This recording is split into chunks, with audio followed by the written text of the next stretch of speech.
Do you work in the animal health industry or veterinary profession? Have you ever wondered how successful people got their start and what led them to where they are today?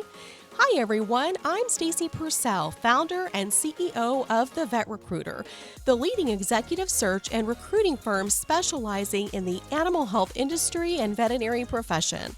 I was the first recruiter in the United States to focus exclusively on this space, building the first search firm dedicated to this unique niche. Over the past 28 plus years, I've developed relationships with many of the industry's top leaders and trailblazers. The People of Animal Health podcast features the incredible individuals I've had the privilege to connect with throughout my career. In each episode, you'll hear their stories, their career journeys, leadership lessons, and the impact they've made on the industry. With a wide range of expert guests, you'll gain insights, inspiration, and ideas you can apply to your own career. Thanks for tuning in and enjoy the episode. Hello, everyone, and welcome to the People of Animal Health podcast. Today's guest is Dr. Mark Stetter, Dean of the UC Davis School of Veterinary Medicine, the nation's top-ranked veterinary program for more than a decade. A board-certified specialist in zoo and wildlife medicine, Dr. Stetter has built a career at the intersection of animal, human, and environmental health. Before UC Davis, he served as dean at the Colorado State University College of Veterinary Medicine and Biomedical Sciences and spent 15 years with the Walt Disney Company, leading global animal programs. Dr. Stetter is passionate about connecting people, advancing science, and inspiring solutions that improve life on a global scale. Welcome to the People of Animal Health podcast, Mark, and how are you today? Great. It's a Friday. It's a beautiful spring weekend here in California. Things are great. How are you, Stacy? Thanks for inviting me. I'm doing well too. Thank you, Mark. I'm so excited for you to be here today. I would love to start off at the beginning. What was your life like growing up and where did you grow up? Sure. So I'm a Chicago suburbs kid, and I'm the kid in the neighborhood that had all the weird pets. We certainly had our dogs and cats, but I also had guinea pigs and ducks and raccoons and all of those things. So it was easy early on to have an affinity for animals and some of the unique pets, and really enjoyed that part of my childhood. When I was in middle school and high school, the local veterinary clinic just a couple blocks from my house was kind of in between school and my home, and so it was a easy way for me to connect with veterinary medicine, as I would stop by pretty much every day, hang out at the veterinary clinic, and be able to learn about veterinary medicine at a very early age. And they were very welcoming, and it became a core of what I wanted to do and what I wanted to be when I grew up. Well, tell me about the early days in your veterinary career. How did you first get started? Sure. I was one of those folks that was heavily influenced by things like All Creatures Great and Small, the book, and also the TV show at the time, The Undersea World of Jacques Cousteau. And so I had always been very interested in how to combine veterinary medicine and marine biology in the aquatic world. So my early days, both in pre-vet and in veterinary school, were exploring both ideas at the same time. I worked at marine lands and sea worlds and did a course called Aqua Vets, and worked during my summers at zoos. And so it reinforced what I thought I wanted to do before veterinary school, which is to work with conservation and work with zoo and wildlife animals and aquatic critters. So as soon as I got out of veterinary school, a lot of my mentors in the zoo world said it's really important, if you're going to be a strong clinician, to be able to learn from domestic animals. And I was really ready to go right into zoo and wildlife, but I was coached and strongly mentored to do more in the clinical space with domestic animals, so I could apply if I'm going to work with a lion or a cheetah that has renal disease or heart disease. Boy, you really need to know how to do that with a domestic cat before suddenly you're doing it with a more difficult case. So I did an internship at the Animal Medical Center up in New York City. Really enjoyed that year. Got to meet my future wife, who is also doing a vet tech internship there. Have many long-term friends from my time at the Animal Medical Center. But after I did that, it was time to start doing zoo and wildlife. And I did a residency up at the Bronx Zoo, Wildlife Conservation Society. Loved my time there, stayed on after my residency for several years. So that was the early days and very formative and very fun and educational. Well, Mark, as Dean of the UC Davis School of Veterinary Medicine, what excites you most about the role veterinary medicine can play in addressing global challenges like public health, sustainability, and food systems? Well, Stacy, there's so many examples of how veterinarians provide value to our world today, and I'll just use a recent one over the last couple of years. And let's think about avian influenza, right? And let's think about how for decades veterinarians and scientists warned that we believe this virus, which travels with birds around the world through migration, is going to mutate at some point, is going to affect more than just birds, and is going to become a real public health issue. And so it's always been really interesting to see how in the media things blow up. 20 years ago, avian influenza, people were very worried, and then we kind of forgot about it. And certainly, it's come back to haunt us, right? As we think about how veterinarians are involved with infectious disease and public health and agriculture, AI is a great example. We as a profession and here at Davis, we're very involved with saying in South America about 3, 4 years ago, hey, there are marine mammals that are dying from avian influenza along Patagonia and along the coast. And this is a warning sign. We've now got mammals that are getting avian influenza from the birds. They're giving it to each other, and they're dying in large numbers. And sure enough, a year later, what's happening here in North America? It's traveling to our agriculture. It's traveling to dairies. And to our surprise, not only was it affecting dairies, but it was affecting dairy workers. And so now it's a disease that's affecting people and domestic animals outside of agriculture. So we started seeing cats that were living at dairies that were drinking the milk and suddenly getting neurologic disease. So for me, it's a great example, and there are many, many others, that veterinarians play this really critical role in understanding animal health, public health, agriculture, the intersection of all these pieces. And whether it be as a clinician, as a scientist, as a food safety, security, regulatory person, we add great value there. Yeah, veterinarians certainly do add great value, and those are some great examples of that. Mark, your leadership has helped drive record-breaking growth in research funding and philanthropy. What strategies have been most effective in building that kind of momentum?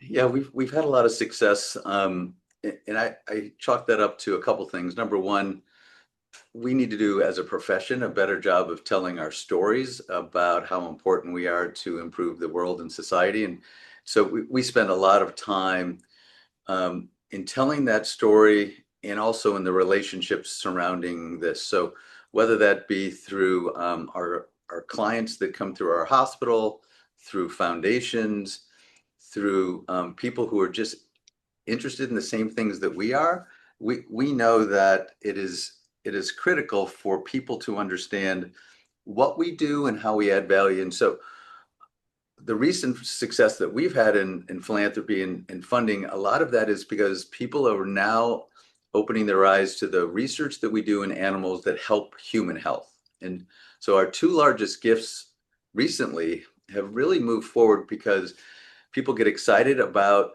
what we're doing at Davis in animal care, but also, hey, I didn't understand before that when you look at new drugs for cancer, when you look at how stem cells can help animals, when you look at new orthopedic procedures, all of those things not only help the animals, but they're hugely helpful in human health, right? And so if we think about ways that we can accelerate new drugs, new treatments to help humans, get them through the FDA approval process, make sure that they're safe and effective before we try them in people, let's look at animals that get the same diseases and be able to evaluate them with animals and then really accelerate how we can get them out to the human market. So a lot of our work lately has been around telling our stories better, developing a relationship of trust so that people understand what we're doing and why, and then be able to move that into a place of people helping us philanthropically so that we can do more.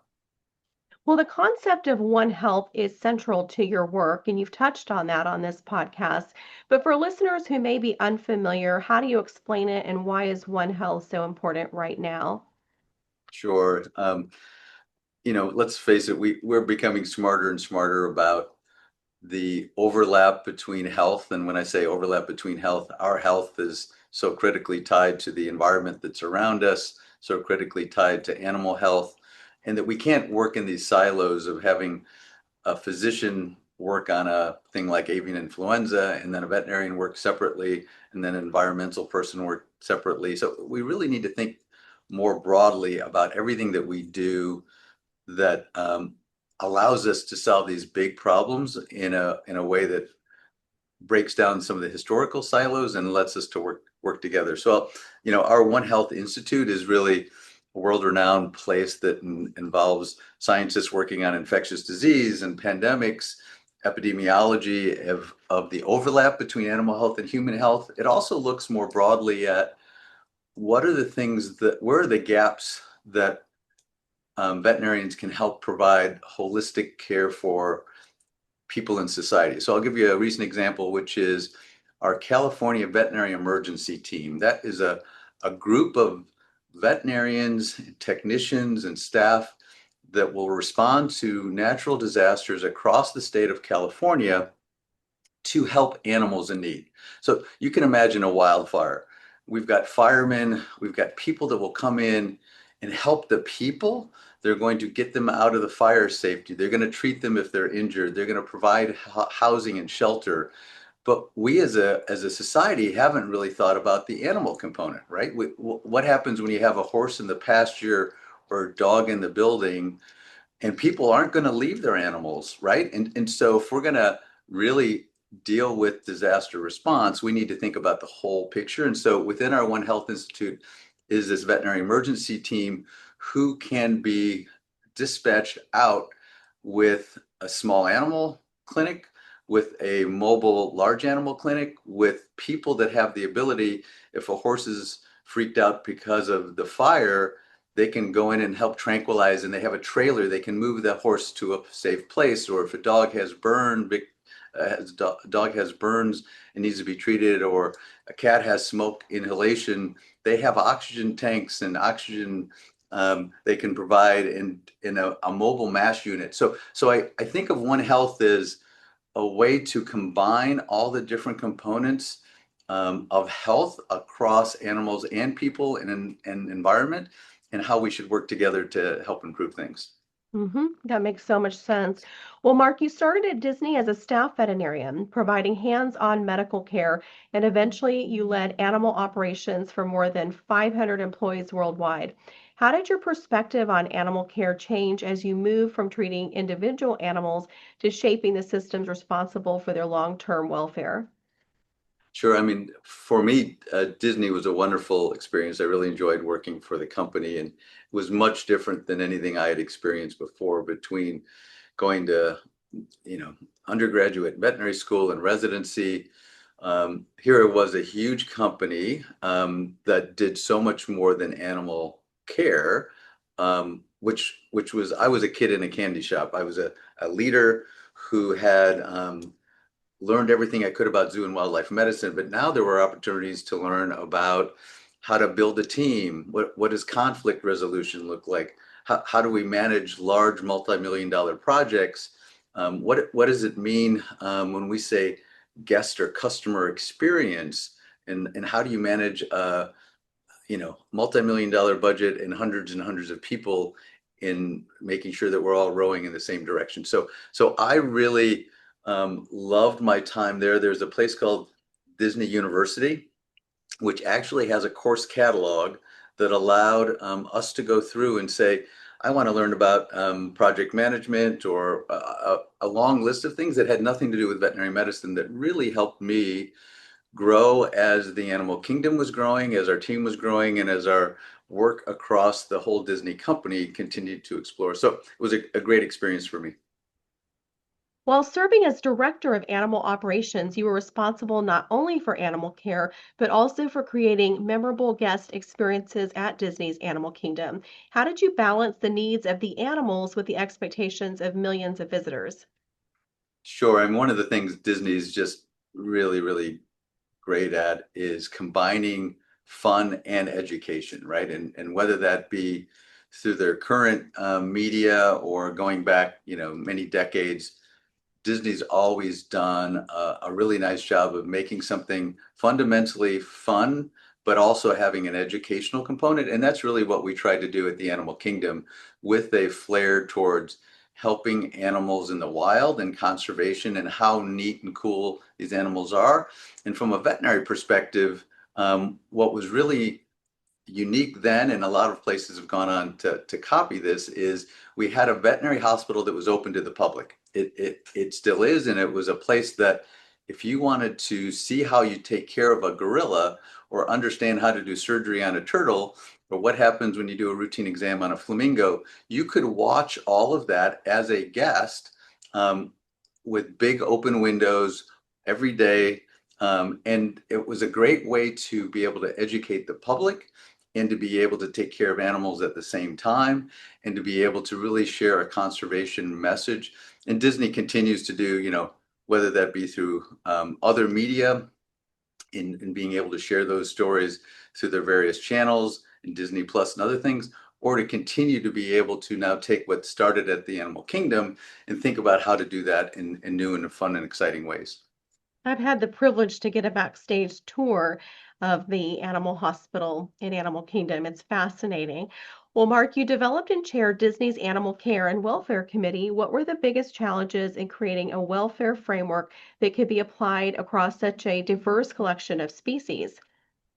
Yeah, the easy part really was working with animal professionals. I think we all know that when we work with veterinarians or scientists or curators or zookeepers or aquarists, um, having a common understanding of how important it was to think about animal care and welfare and what its definition and value was, that was easy.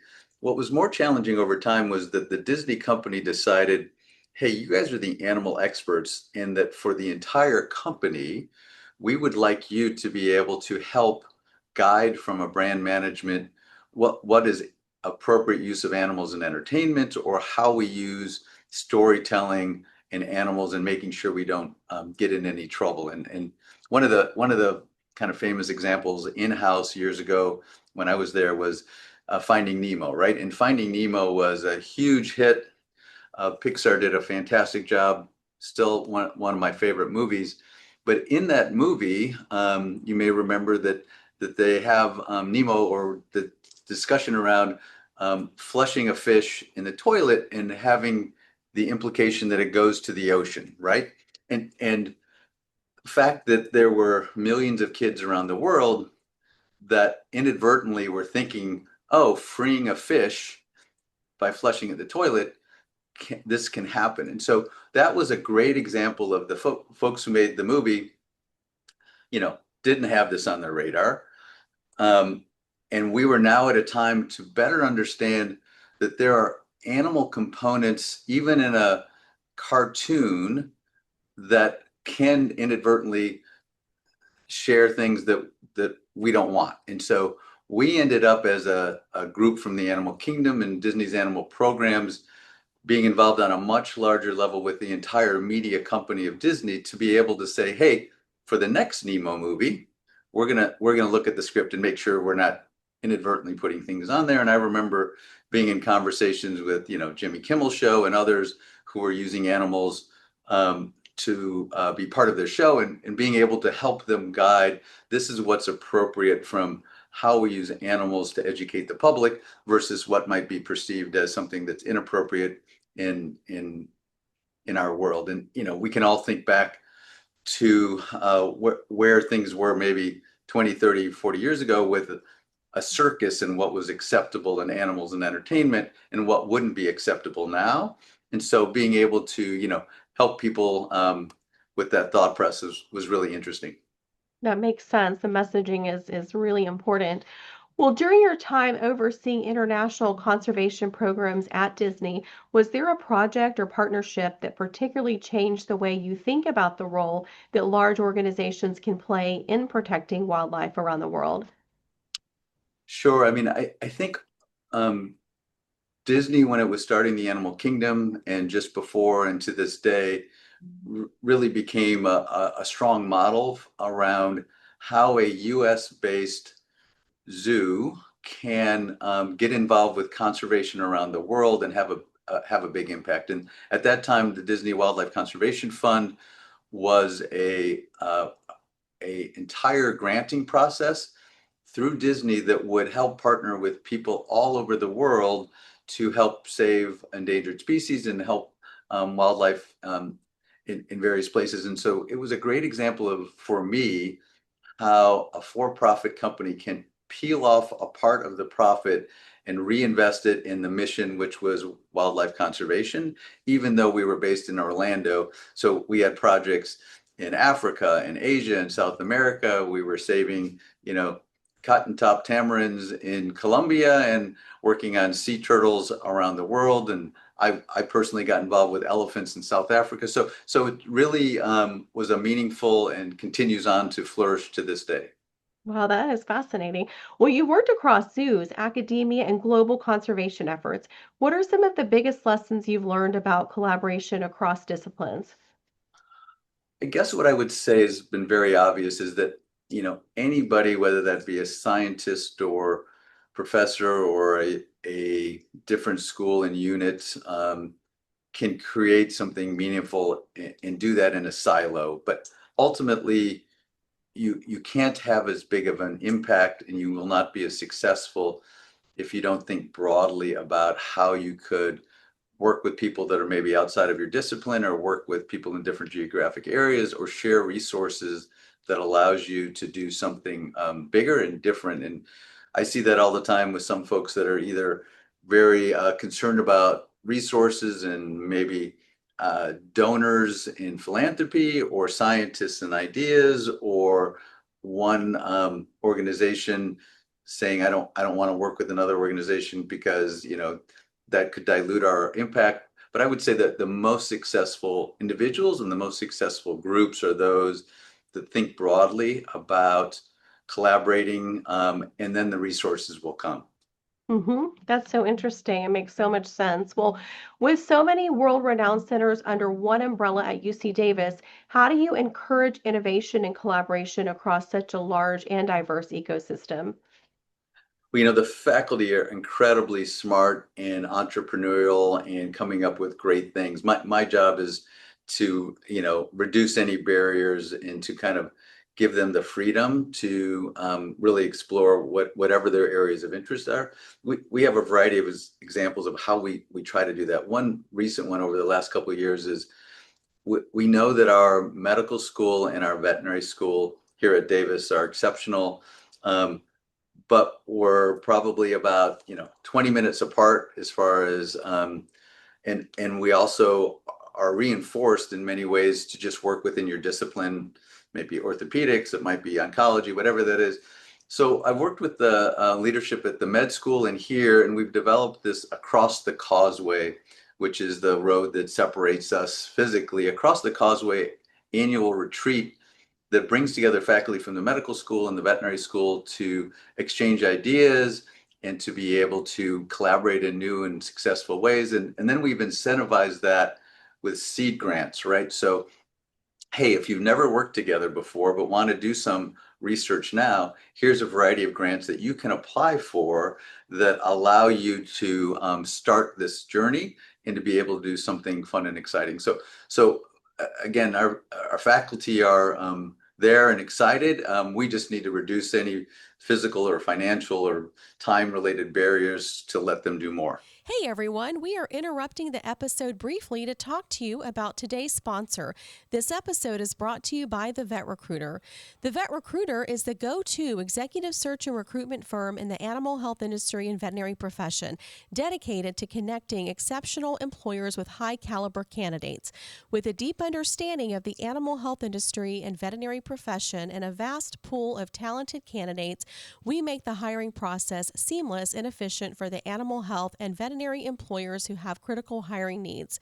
If you are an employer in search of top talent, or you work in the animal health industry, or are a veterinarian ready to take the next step in your career, look no further than the Vet Recruiter. The Vet Recruiter has placed many of the industry's top leaders, from CEOs to COOs to chief veterinary officers to VPs of marketing and sales and heads of R&D and chief scientific officers.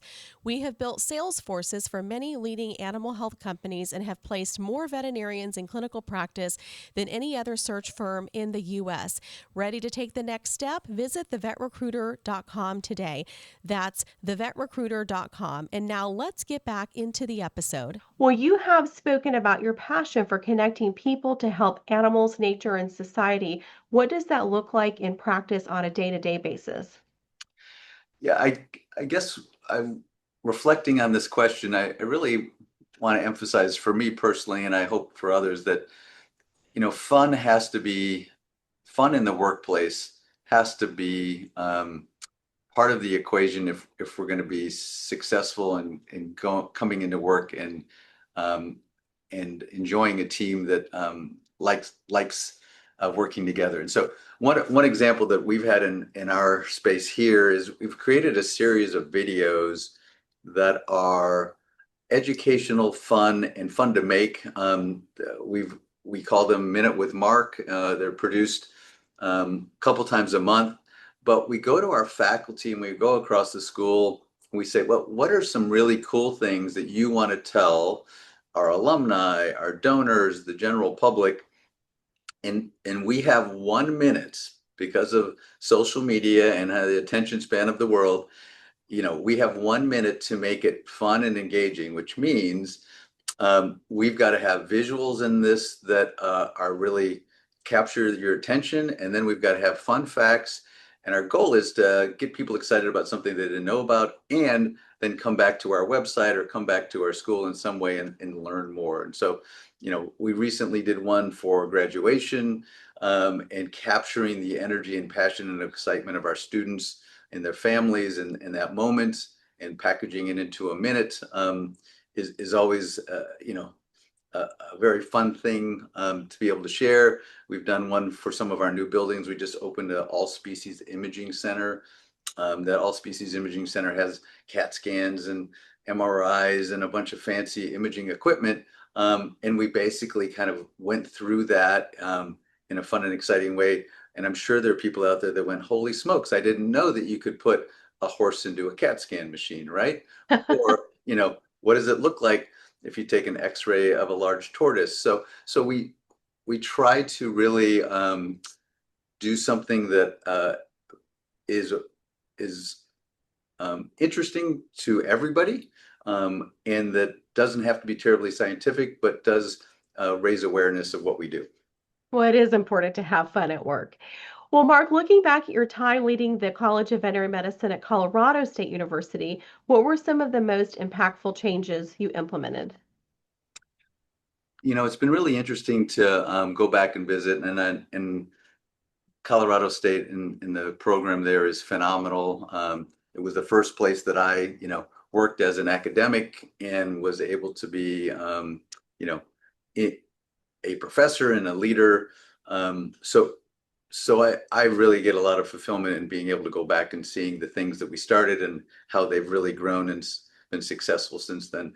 The two things that I'm really proud of that have continued on, one would be to think about how we grow the veterinary space, right? And so when I say that, we all know that there's not enough veterinarians. It's been quite obvious for a decade now. And so being able to now see their class size grow dramatically, have new education spaces, have a new primary care hospital, have a lot of the things that were just an idea and a dream 10 plus years ago, and now to see it opening and the impact it will have, that's really rewarding.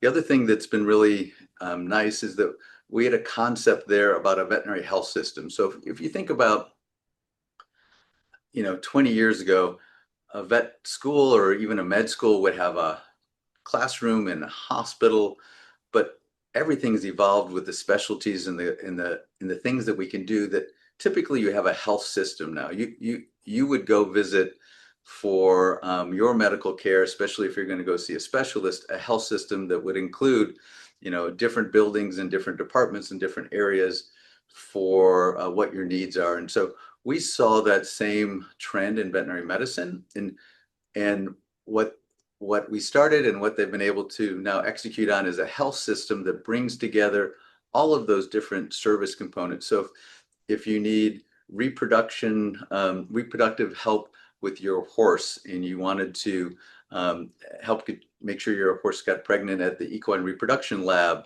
or if you needed diagnostic tests from the laboratory, or if you needed clinical services in their large hospital, or if you needed continuing education, all these different service areas had been completely different and not conjoined in any meaningful way, and not in a health system as you would experience if you went to a human academic campus. So it's been really great because we started the idea organizationally and then pulling that together to go back and see that this veterinary health system now exists today, and the service that it's providing to the general public, and how well it's working. Mm-hmm. Fascinating. Well, Mark, as someone deeply involved in both research and leadership, how do you balance advancing science with inspiring and mentoring the next generation of veterinary leaders? Well, one of the things that the team does here, certainly not my role, but I certainly am proud to see how well it's expanding, is how we teach students about the importance of biomedical research, and if that isn't a career opportunity for them, how we can make that a reality. So our DVM PhD program is a great example. We have students that might come in and apply during veterinary school and say, I know going into the program, I want to do a DVM PhD and I want to go into biomedical research. And they can come in and go into that joint program that allows them to do them at the same time. So it's shorter. And then we also have students that are during their DVM program might say, holy smokes, I've decided I'm really interested in this. And now I want to jump into the DVM PhD program. And then we have students that are getting their, regular veterinary degree, but that want to explore research during a summer project or during their time here on campus. And so we have these great summer research programs that are paid and that allow them to work in different laboratories. Somebody might say, hey, I really want to learn about infectious disease, or I want to learn about ophthalmology, or I want to learn about cancer, I want to learn about lab animal medicine. And we can connect those students with various faculty, mentors, and labs across, and then they get to spend the summer exploring different areas. So I love being able to have, I think we've got 40 some specialties here. So when I say that, it could be equine orthopedics or behavior or nutrition or zoo and wildlife medicine, but there's really nothing that you might be interested in that we can't be able to connect you with in some meaningful way to be able to explore and see if that's something you want to do as a career. There are countless opportunities for veterinarians today. Well, for aspiring veterinarians or even professionals in other fields who want to make a broader impact on the world, what advice would you give them about building a purpose-driven career? I guess I always tell our pre-vet students, and I think it's really important to follow your passion, whatever that is. And people often think that they have to study something or explore something because it's going to be the best way to be successful in a career that might have nothing to do with that. And I guess I believe strongly that let's talk about pre-vets for a moment.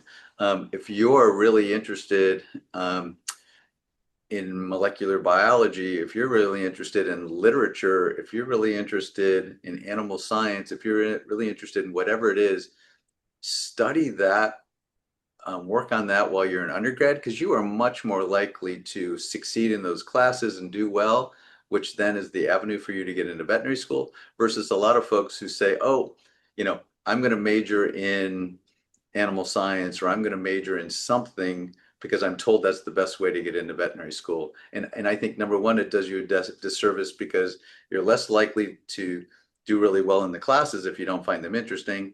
And number two, if you don't get into vet school, guess what? You've now studied something that doesn't give you another career opportunity because you're not that interested in it. But we have people coming here that have degrees in engineering, in literature, in ballet. It matters not.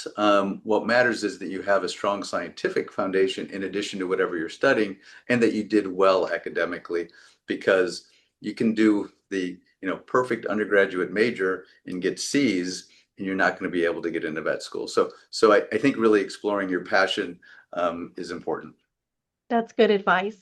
Mark, what has been the most surprising thing to you during your career in the veterinary profession?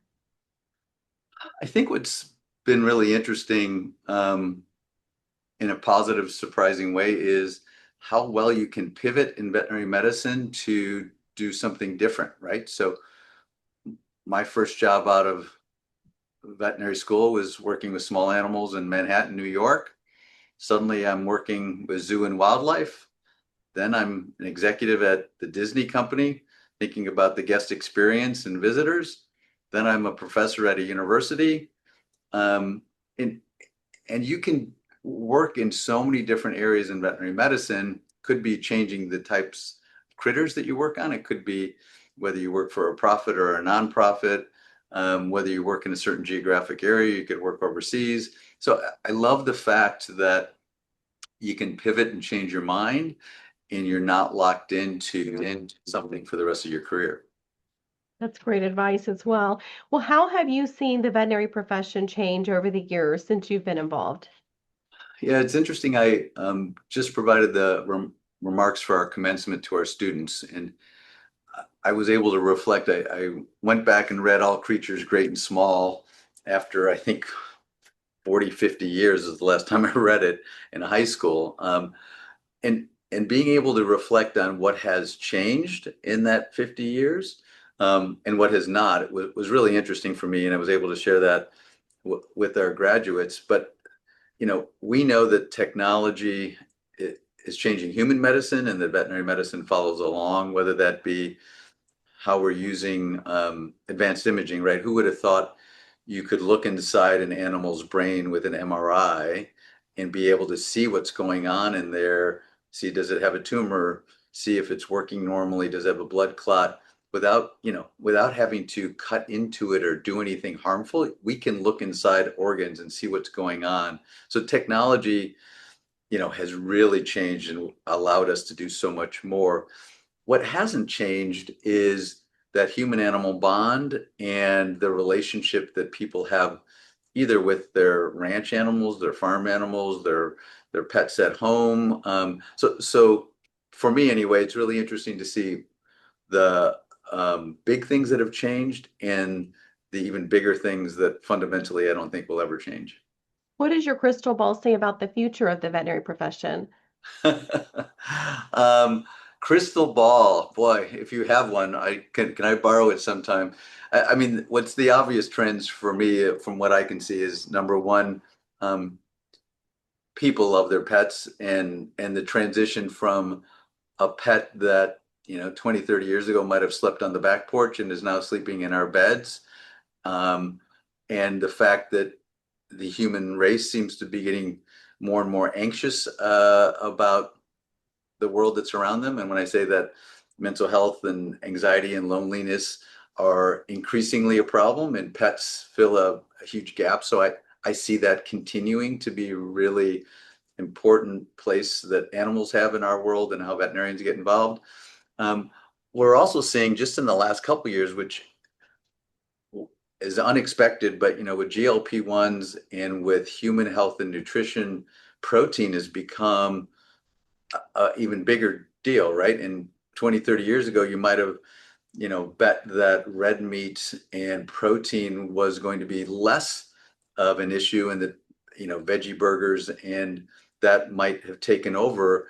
But boy, there's just a huge increase now, both in the US, but I anticipate globally, in animal protein and human health and nutrition. And so, again, that will put even more pressure on food safety security and the veterinarian's role in helping make sure that we have safe protein from a nutrition perspective. So I think those are the other ones. And then, the crystal ball certainly is showing that technology and AI are going to change everything about our world. And we're seeing bits and pieces of that in veterinary medicine. Some of it is obviously going to help us, whether that be scribes that reduce the amount of time we spend in the clinic or the office, and other things I think we just don't know yet. What are a few of your daily habits that you believe have allowed you to achieve success along the way? Yeah, I think any advice I might give is that reminding ourselves that our career in veterinary medicine is a marathon and not a sprint, in that we need to take care of ourselves. And if you look at successful marathon runners, marathon is a lot of prep work, a lot of self-care, a lot of training, and then a lot of care after the fact to make sure that you just keep going. And we have a tendency to sprint and not do enough self-care, and then be exhausted afterwards and not ready to run the next race. And so I think wherever we can is to understand, um, how do we take care of ourselves for the long haul, and how do we pace ourselves so that we don't burn out. I am guilty of that myself. I tend to have one speed and that's go. Um, what has been the biggest challenge you've encountered throughout your career? Well, that's a great question. I would say, the biggest challenges are always the unexpected ones, right? And so whether it be a really big project that you have a lot of people and a lot of resources, and a lot of plans, and all of a sudden something unexpectedly comes up, those are the ones that are always, I think, the biggest hit as far as unexpected, and take you back, and then have to figure out how to recovery. I, I, I have lots of examples. I think the one that everybody can probably reflect on is, what happens when a pandemic closes our world, right? So I guess I was, very impressed with how much the pandemic affected us, right? There was all of us that started with the first week of, oh, you know, this is this is unknown, this is anxiety ridden, this is a problem, but we'll figure it out in the next couple of weeks. And then years later, where we still were trying to figure out, what does this mean for global travel, for educating students, for delivering service, for how we work with how do we live with our families, all these kind of things. So I guess those are the things that, unexpected, huge challenges that test us. But I mean, look now, 5 years later, we figured it out, right? And I'm not saying that we're ready for the next pandemic, or that anybody wants that, but I would say, if you look at the educational space, we all said, "Holy smokes, how are we going to teach students without putting them in a classroom?" Okay, we figured it out. We said, "How are we going to teach students surgery without, putting them in these different areas?" And we figured out we can actually, set up your iPhone above a silicon model and watch you tie your suture knots, and whether that be live or recorded, make sure that you're learning how to do different suture patterns and do it well before we bring you in a much smaller group than the large group, and to be able to do individualized learning. And so we didn't see compromised care. We didn't see people not able to graduate. We didn't see years later that veterinarians that left after the pandemic couldn't do their work. What we saw was a need to be flexible and creative, and deal with the stress that was associated with that. It was stressful for the students. It was stressful for the faculty, the staff, the families. We had, we were just talking about our first commencements, I guess about 3 or 4 years ago now, after 2 years of not having commencements, right? And how we missed that coming together and being able to celebrate. So I think that was a very long-winded way of saying, there will be lots of unexpected challenges that we will get through. But you improvised through it all. Well, what advice would you give the younger version of yourself? I think what I try to do better now and would have told myself over the last 60 years is, hey, really enjoy the moment. I think many of us, and certainly have been guilty of this, have looked at achieving something and without really enjoying the moment or celebrating or taking a couple seconds or minutes to absorb the magnitude and the privilege of what's going on. We just check it and move on. And so, I think back of my time working with a lot of animals in the zoo and wildlife space, and there was a long list of animals that I would work with every day. And let's say I was, anesthetizing a giraffe to do a hoof trim and a procedure on that. And we would, have a big group of people, and you're in charge of anesthesia, you're in charge of this, you're in charge of that. We would do it all, wake the animal up from its procedure, on to the next case. Now we're looking at a crocodile. And I look back at that and I was think what a privilege it was and what a moment it was to be able to do those various things with the animals and how unique and special they were and the team that I worked with. But I was moving on to the next thing without really appreciating and enjoying every moment, which I think I would do better at. What message or principle do you wish you could teach everyone listening to our podcast today?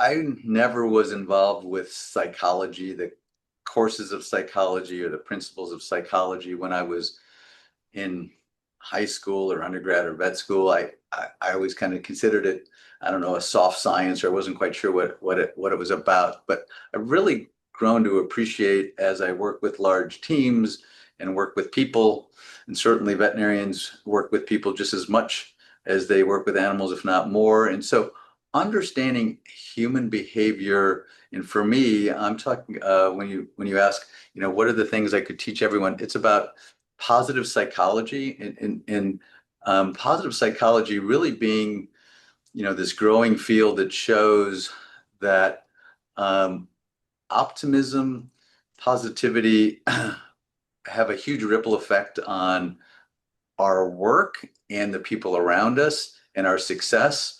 And so I guess I would really, say that is something I explored later in my career. I probably had a little bit of that gene anyway, as far as positivity, but being able to really understand the science behind positive psychology and be able to incorporate it in the workplace is a principle would love to teach everybody. Positivity goes a long way. Well, Mark, some of our guests say they've had a key book they read that helped them along the way. Do you have a book in your life that's impacted you the most? Well, I think it probably depends on what part of my journey I've been on. There certainly have been many, both fictional and other books that have helped me. Early on, we mentioned All Creatures Great and Small, and some of the Jacques Cousteau, which was much more of a TV show. I would say later in my career, as I learned about some of these other ways to work with teams, Seven Habits of Highly Effective People was one of the first books that I, picked off the shelf that didn't have anything to do with veterinary medicine. It seems like, for the first 30 years, it was around reading scientific journals and book chapters about animals. And as I started to explore ways to work with large groups of people, that was probably a really influential book. You've got the mic, Mark. What is one thing you want to share with our listeners of the People of Animal Health podcast before you drop the mic today? Okay, mic drop moment. Good question. I guess I would share is we often don't reflect, but we need to remember that we can do anything, right? And when I say we can do anything, veterinarians are amazingly versatile and resilient in being able to literally, I mean, who could work with a frog and a fish 1 minute, a dog and a cat the next, a horse and a cow, an elephant and a giraffe, and go work in the middle of a field and forest, or go work in a high-end veterinary clinic, go work in a boardroom, go work for a large pharmaceutical company, um, go work in any area of the world that you can imagine and add value and find it exciting. So I just am always impressed with the breadth of work that we do and the abilities that we have to solve problems that are important to society and to making it a better world. So, mic drop is veterinarians, you can do anything. Veterinarians can do anything. And Mark, you have certainly had an incredible career. It's been a pleasure to have you as my guest today on the People of Animal Health podcast. Thank you for being here with me today. Thank you, Stacy. Have a great weekend.